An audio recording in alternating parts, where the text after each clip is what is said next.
Bismillahirrahmanirrahim. Assalamualaikum warahmatullahi wabarakatuh. Waalaikumsalam warahmatullahi wabarakatuh. Selamat siang Bapak, mohon maaf mengganggu kaitannya dengan saya selaku CDP Angkatan 9 Kendal dari SMP 1 dari Bapak. Mohon maaf mengganggu waktunya untuk berbicara atau wawancara, menggali pengetahuan pengalaman dari Bapak Sarwono MPD Kepala Sekolah SMP Negeri 1 Kendal berkaitan dengan materi modul 3.1 pengambilan keputusan berdasarkan nilai-nilai kebajikan. Apakah Bapak ada waktu untuk Siap, monggo. siap Ya. mengawali pertanyaan dari materi yang kami terima Bapak. Bapak mohon maaf, selama ini bagaimana Bapak dapat mengidentifikasi kasus yang merupakan delima etika atau bujukan moral Bapak? Oke, terima kasih Pak Kerto. Mudah-mudahan nanti selama kita berbagi pengalaman ada manfaat yang bisa diambil. Amin.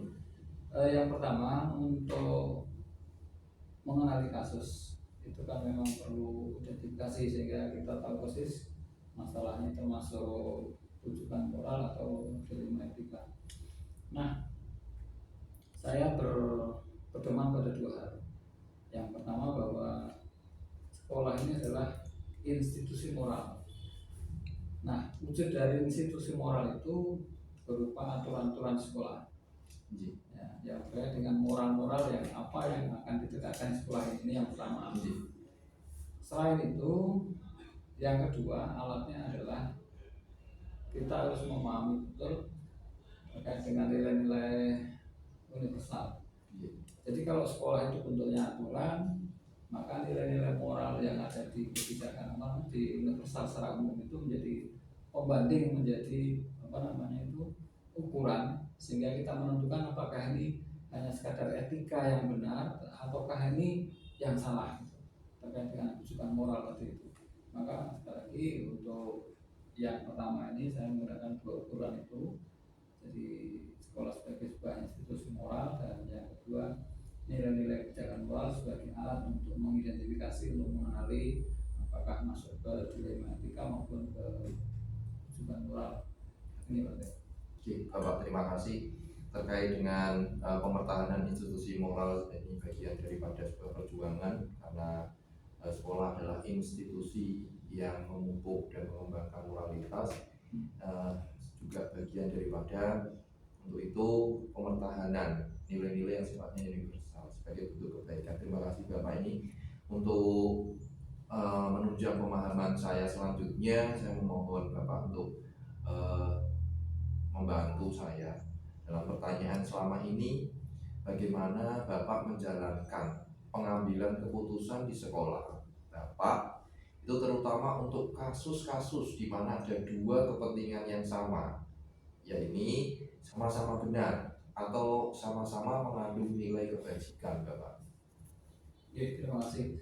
Ini mungkin saya angkat satu contoh real ya, real yang mungkin bisa membantu terkait dengan bagaimana pengambilan keputusan terkait dengan anak kita yang kemarin mengajukan cuti 1 bulan, satu semester terkait dengan keinginan atau keperluan untuk diklat itu ya, bulu tangkis kelas 3 ini satu yang sangat menarik.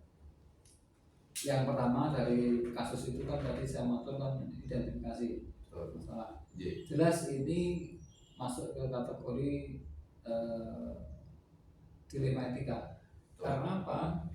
Anak mengembangkan kemampuan, mengembangkan bakat itu adalah hal yang positif dan itu benar.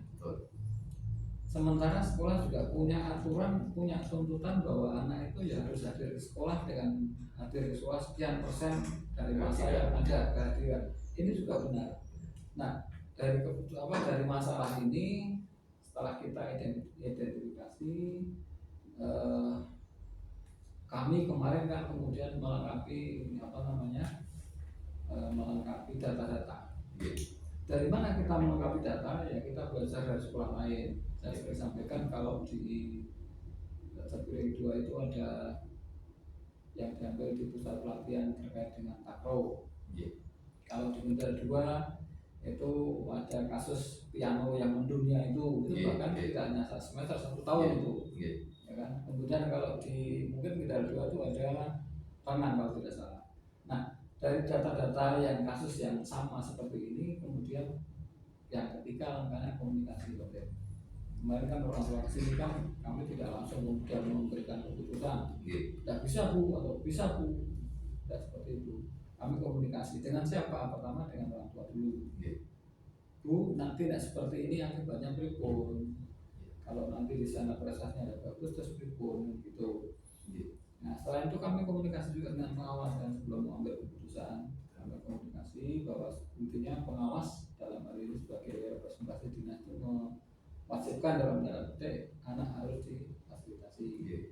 Tidak cukup itu saja, karena dinas menyarankan meminta untuk difasilitasi, tentu konsekuensinya ke teman-teman harus memberikan tugas macam-macam. Nah, baru setelah itu proses bicara langkah yang ketiga, kami yang keempat kemudian mengambil keputusan. Kami minta orang tua datang lagi, bu, begini, putra dengan dipersilahkan mengikuti, tetapi juga akan kami berikan tugas semampu anak-anak mengerjakan, hasilnya nanti kita komunikasikan kembali. Nah, itu yang keempat mengambil keputusan, dan yang kelima nanti evaluasi. Evaluasi itu kan saya juga sering bertanya ke buaya di skala wali kelasnya, gimana perkembangan anak dan seterusnya, bagian dari evaluasi keputusan yang kita ambil. Jadi itu langkah-langkahnya Pak. Ya, sangat menarik sekali Bapak terkait dengan kondisi yang notabene sama-sama benar untuk pengembangan bakat siswa, tapi ya, di sisi lain adalah nilai-nilai yang harus diperjuangkan dalam sisi sekolah untuk anak. Jadi akan menjadi dilema etika.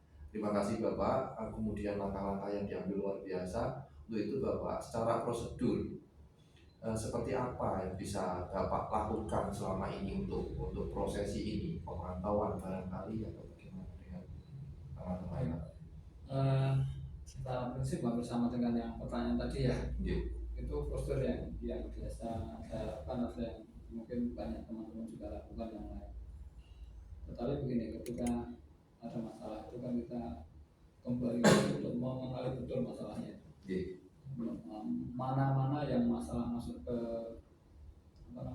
tujuan moral atau dilema etika, kita kenali betul. Yang pertama itu usulnya kita kenal melalui apa? Melalui identifikasi dari itu yang awal tadi. Kemudian yang kedua tadi kita juga mengetahui, mengenali pihak-pihak yang terlibat.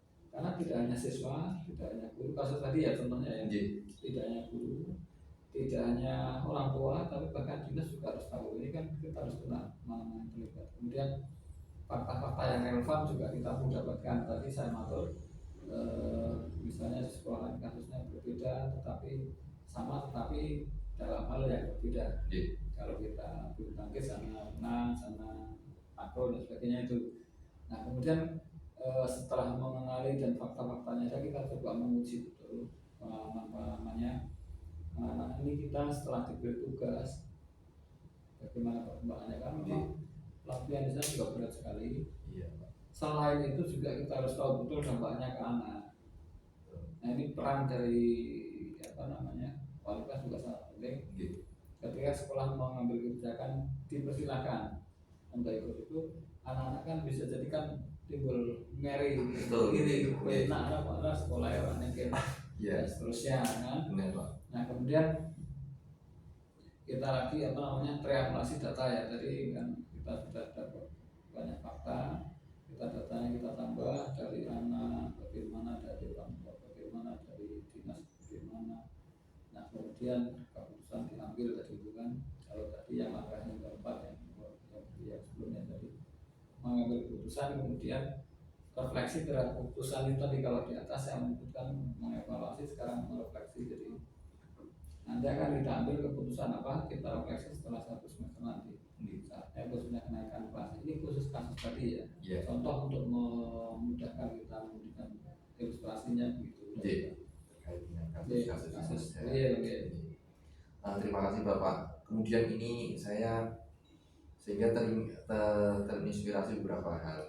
Sehingga untuk melihat itu semua dari sekian permasalahan-permasalahan yang ada, hal-hal apa saja yang selama ini merupakan tantangan Bapak dalam pengambilan keputusan pada kasus-kasus ilmu etika semacam ini Bapak, yang seperti real tadi kita hadapi itu apa sih tantangannya itu bagaimana Pak? Kalau terkait dengan keputusan pengambilan keputusan etika moral itu sesungguhnya hanya satu ya, tantangan beratnya itu hanya satu. Kalau yang terkait dengan aturan kemudian apa namanya benar salah itu kan lebih mudah. Tapi kita sudah kemudian sama-sama benar kaitannya dengan etika, itu dibutuhkan keberanian. Keberanian untuk apa? Keberanian mengambil keputusan. Karena kenapa butuh keberanian? Ya kadang-kadang kan kita pertimbangannya kan nilai-nilai sosial ya. Ada satu kasihan, ada yang melakukan karena ada relasi pertemanan. Kemudian karena memang betul-betul kebutuhan, betul-betul kondisi yang tidak bisa dihindari, misalnya kasus teman kita yang maaf teman guru kita yang mengalami problema yang besar itu kan butuh satu keberanian untuk apa mengambil keputusan dengan segala resiko yang ada. Itu jadi tantangannya itu. Baik, Bapak, saya sepakat bahwa keberanian untuk pengambilan sebuah keputusan diperlukan Bapak. Nah, apakah Bapak memiliki sebuah cara atau jadwal tertentu dalam sebuah penyelesaian kasus yang notabene dalam etika? Apakah Bapak langsung menyelesaikan di tempat atau memiliki sebuah jadwal untuk menyelesaikannya Bapak? Bentuk atau prosedur seperti apa yang mungkin dijalankan apabila ya, jadi gini, kalau ini namanya pengambilan keputusan yang istilah kasus seperti ini kan tidak bisa secara terjadwal ya. Kalau aturan sekolah kemudian sudah ada permasalahan dengan nilai-nilai universal, tidak ada tanda petik itu tidak ada penyimpangan, itu kan tidak ada pengambilan keputusan yang harus diambil kan gitu ya. Ini yang pertama, jadi tidak ada soal. Yang kedua, prinsip kalau menunda satu pekerjaan itu akan menimbulkan masalah baru, penundaan baru, maka sebisa mungkin kalau saya memang bisa mungkin ada masalah yang kita selesaikan. Seberapapun tahap bisa terselesaikan. Makanya itu prinsipnya satu tidak ada jadwal secara khusus karena memang nggak bisa ya kalau jadwal ya. Yang kedua ada masalah kita selesaikan. Yang ketiga prosedurnya sama tadi dengan cara satu identifikasi, mengenali, kemudian bagaimana dampak dan seterusnya, baru kita ambil keputusan itu. Semakin cepat semakin baik ya Pak. Baik. Tidak berarti buru-buru ya, dengan pertimbangan dan keberanian serta menyelesaikan permasalahan karena tidak boleh permasalahan itu tertangguh lama. Terima kasih Bapak, ini luar biasa. Kemudian apakah seseorang atau faktor-faktor apa yang selama ini mempermudah atau membantu Bapak dalam pengambilan keputusan dalam kasus-kasus yang sifatnya dilematika? Ini kan masalah kaitannya dengan manusia ya. Dengan manusia, dengan sosial, dengan etika, dengan moral. Tentu tidak hanya orang per orang. Dampaknya tadi kan contoh kasus tadi ya. Ketika ada keputusan mengizinkan mengikuti diklat, itu otomatis dampaknya kan ke orang-orang lain, teman-teman guru, kalau kelas, teman siswa, orang tua, masyarakat mungkin yang tahu. Karena ada teman-teman yang punya anak begitu juga tidak ikut ini, gitu. Makanya dalam pengambilan keputusan kepala sekolah sebagai seorang manajer maupun leadership, seorang leader dalam menentukan satu keputusan, saya pribadi itu tetap menggunakan teman-teman sebagai masukan yang melengkapi apa yang saya butuhkan. Maka butuh teman-teman tim manajemen Pak Dewa. Makanya mohon maaf ya, mungkin kejengan juga merasa minta pertimbangan kan gitu.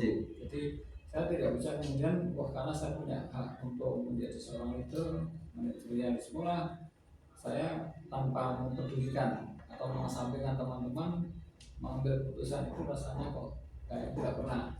Maka saya tetap melibatkan itu dan stakeholder yang lain. Bahkan tadi saya contohnya kan dengan pengawas juga kan. Bahkan pernah saya ke Pak Kabit juga saya sampaikan Pak Kabit ketika rapat di Kendal itu terkait dengan ini. Maka saya tidak bisa melepaskan masukan dari teman-teman dari tim, meskipun kata akhir nanti ya segala resiko macam-macam saya sebagai seorang kepala sekolah ya berurusan dengan itu. Tapi kan sekali lagi penting masukan teman menjadi hal yang sangat penting menurut saya. Eksekusi akhir di sekolah. Siap Bapak. Jadi memang pengaruh support sistemnya itu Iya. luar biasa Pak. Nah, dari semua hal yang telah disampaikan Bapak, pembelajaran apa yang dapat Bapak petik dari pengalaman Bapak mengambil keputusan yang sifatnya dilema etika? Pengalaman menjadi kata kunci ya. Oke. Semakin orang banyak pengalaman, semakin akan mudah memahami satu masalah. Satu itu, sehingga setelah mudah memahami masalah, karena dengan begitu banyak masalah yang pernah, pengalaman yang telah dilakukan, dilalui, dirasakan, maka akan mudah mengenali masalah, kemudian akan lebih bijaksana mengambil keputusan atau kebijakan itu menjadi lebih ya bijaksana lah. Kemudian bisa juga mengurangi dampak-dampak negatif. Jadi kalau bahasa BPPG itu namanya itu penanggulangan bencana itu kita punya kemampuan keterampilan mitigasi bencana. Mitigasi bencana. Kalau itu berarti kan mitigasi masalah kan. Sehingga kalau ada masalah itu meminimalkan dampaknya. Dan ini bisa berlaku untuk masalah-masalah yang berbeda di waktu yang lain dengan materi. Itu manfaatnya loh. Mungkin tidak hanya saya, mungkin teman-teman juga bisa merasakan hal yang seperti itu ketika melakukan banyak masalah seperti ini. Baik Bapak, terima kasih atas waktu, kesempatan sedikit banyak saya bisa menangkap ini. Dan jujur saja Bapak, dalam keseharian itu saya itu sebenarnya merekam, artinya belajar banyak dari kondisi yang ada. Karena prinsipnya Bapak itu santun, halus tapi mengena. Jadi kadang-kadang saya ingin seperti itu, mau dengan konsep, karena ini kalau saya dari pikiran saya sendiri mengamati setiap hari itu, saya kadang berpikir dan bertanya dalam hati, saya bisa punya manajemen emosional seperti itu bagaimana ya, gitu kadang-kadang. Jadi Bapak terima kasih. Sama-sama belajar. Saya terima kasih sekali. Sebenarnya tidak hanya terbatas dari kondisi ini, Bapak sebenarnya belajar setiap hari melihat kepemimpinan, memimpin diri saya dan lingkungan, termasuk terima kasih atas kepercayaannya Bapak. Makasih Bapak dari saya. Maaf kekurangan saya. Terima kasih atas waktunya Bapak. Assalamualaikum warahmatullahi wabarakatuh. Waalaikumsalam warahmatullahi wabarakatuh. Terima kasih Pak. Assalamualaikum warahmatullahi wabarakatuh. Saya Teto Hendro Tomo, CGP Kendal Angkatan 9 dari SMP Negeri 1 Layu. Mohon maaf mengganggu kaitannya dengan apa yang harus saya lewati. Saat ini saya harus mencari narasumber untuk kepentingan pemahaman saya, yang terkait dengan materi modul 3.1 itu pengambilan keputusan berdasarkan nilai-nilai kebajikan sebagai seorang pemimpin. Kata Ibu. Nah, kaitannya dengan hal-hal yang ingin saya tanyakan itu, saya sembari belajar untuk jadi seorang pemimpin gitu bulan. Nah, hal-hal yang apa saja yang mungkin selama ini Ibu anggap efektif dalam pengambilan keputusan, misalkan seperti itu, kira-kira apa Bu? Hal apa saja yang selama ini dianggap efektif untuk menyelesaikan permasalahan itu? Kalau menurut saya nih, kalau untuk pengambilan secara efektif itu bisa dilihat dari pengalaman-pengalaman yang sudah terjadi begitu, pengalaman dari para guru juga kita tampung semuanya. Jadi dari pengalaman yang sudah ada kita ambil keputusan, kita rembuk secara pribadi dulu, secara internal bagaimana kasus itu bisa terjadi, bagaimana kasus itu harus diselesaikan tanpa harus merugikan pihak sekolah atau pihak dari murid jadi sebenarnya kita harus menjaga pribadi masing-masing, bagaimana tidak ada itu bisa memutuskan keputusan yang baik. Jadi kita harus berembuk di dalamnya dulu, baru kita bisa berembuk bersama. Oke, mantap sekali Bu. Kaitannya dengan hal-hal yang lain barangkali Ibu, dari semua hal yang telah dilewati sebagai seorang pemimpin, pembelajaran apa yang dapat Ibu petik dari pengalaman Ibu untuk mengambil sebuah keputusan, ini khususnya yang hal-hal yang berkaitan dengan dilema etika, rasa Ibu atau rasa bagaimana itu menurut Ibu? Menurut saya bagaimana